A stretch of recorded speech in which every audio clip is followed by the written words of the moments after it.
Ito naman hong si Transportation Secretary Vince Dizon. Ano? Abay, marami raw uikutan ngayong araw, partner, ha? Ngayong araw ho ng Holy Monday, mga kabrigada. Punta ata siya ng partner, eh. Saan? Pumunta naman nila Northport, tsaka sa PTEX. PITX? Sa Taguig, hindi pa ba bukas sa Taguig? Yung TITX. Oo. Yan. Wala pa yun, wala pa. Alamin nga ho natin, ano yung in-expect natin sa inspection ng DOTR. Brigada Jigo Boy Custodio. Yan, ikot yan. I-brigada mo! Brigada Live Report. Good morning, Brigada Haji and Brigada Gab. Ayan, pagkatapos nga mag-inspection sa Manila Northport Passenger Terminal, ayan, nandito naman ngayon sa Parañaque Integrated Terminal Exchange na isa sa pinakamalaking kumbaga ito na pala yung mga biggest land port dito sa bansa. Kasalukuyan ngayon nag-iikot si Transportation Secretary Vince Dizon dito at mula entrance, inikot niya hanggang doon sa may EDSA bus carousel. Hindi pa kasi siya nagpapakuha ng panayam, wala pang ambush interview mula sa kanya. Kaya hindi pa natin ma-assess kung ano ba yung mga nakita niyang mali dito sa Terminal 4 now, lalo na ngayon. Uside yung dagsa ng mga pasahero. As of 8 a.m. naman ay nasa 30,000 na yung mga pasahero dumagsa dito sa terminal. At mula nga noong April 7 hanggang kahapon, umabot naman sa 800,000 mahigit yung mga bilang na mga pasahero na umuwi na sa kanilang probinsya. Sa mga oras na ito naman ay nagpapatuloy yung kanyang pag-iikot. At right after mula dito sa Parañaque Integrated Terminal Exchange ay didiretso naman si Transportation Secretary Vince Dizon sa Buendia upang inspect din yung mga bus terminal mismo doon. Mula dito naman sa first floor ay dadako naman si Transportation Secretary Dizon sa second floor. Kanina na-inspect niya yung mga ticketing booth at na-inspect niya din itong mga monitoring. Kumbaga parang may nakita siya dito sa monitoring. Kumbaga dapat daw real time kasi para at least alam na mga pasahero kung anong oras sila sasakay.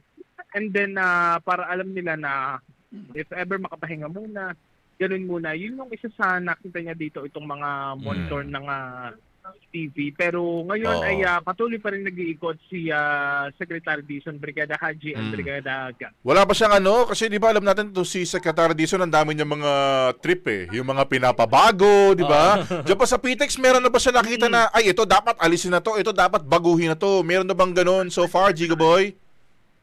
So far, wala pa, pero aalamin natin yan na maya-maya lamang dahil right after naman ito ay mag-ambush interview na tayo kaya Secretary Dizon at yun yung ipapaalam natin sa ating mga brigada, Brigada Haji and Brigada Gab. Kasama pala niya si Sir Jason Salvador, head ng government, head of corporate and government affairs.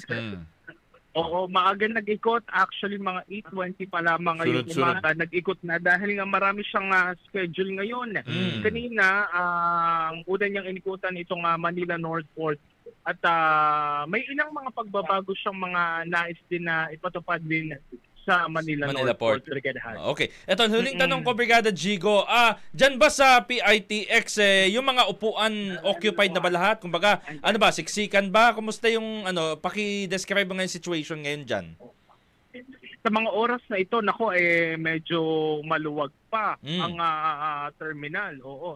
Dahil kanina nga sabi nung isang dispatcher, sabi niya, dapat daw i-mention yung mga biyahe nila kasi sa mga oras na ito, ay wala pang pasahero. Pero so far naman ay dire-diretso din naman na tuloy-tuloy lamang din yung pasok ng mga pasahero. Pero hindi natin masasabi na dagsa na talaga dahil talagang may mga spacing pa rin itong mga upuan dito mismo sa PITX, Brigada Haji.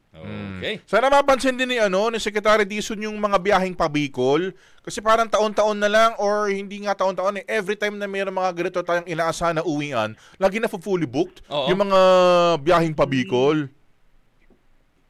Pero yun yung inaabangan natin din sa ngayon kung pupunta siya dito mismo sa may ticketing booth ng Bicol. Pero yun din yung itatanong din naman natin sa kanya mamaya pagdating ng ambush interview, Brigada Gab. Okay, sige. Salamat, Jigo Boy. Thank you. Maraming salamat. Live mula dito sa PITX in the heart of changing lives. Ako, si Brigada Jigo Custodio ng 15.1 Brigada News of Manila. the Music News Authority. Isyong paglipunan, pinupuri, pinupuna, para patas. Ang bahaging ito ay hatid sa atin ng Yummyvit ES3 Syrup. Simulang tuparin ang pangarap ng iyong anak. And starting now,